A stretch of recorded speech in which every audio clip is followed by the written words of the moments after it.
Ngayon, nakakabwisit pag nanood ka ng mga balita. Lalo na pagkatungkol dun sa hearing, sa flood control. Walang kakwenta-kwenta.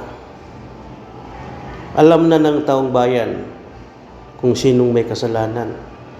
Kasi araw-araw sinusubaybayan ng maraming Pilipino ang mga nagaganap dyan sa loob ng Senado sa tuwing may hearing o usapin tungkol dyan sa anomalyang flood control na yan. Maging doon sa mga congressman sa Kongreso.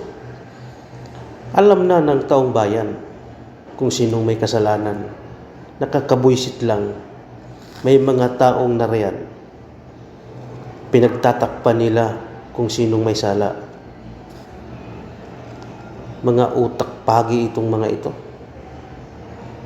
Isipin mo, pagtakpan nila yung mga taong kumasta ng pira ng bayan. Hindi man lang iniisip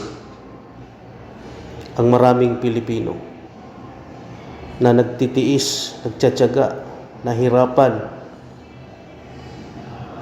kahit tagutom, nagtitiis.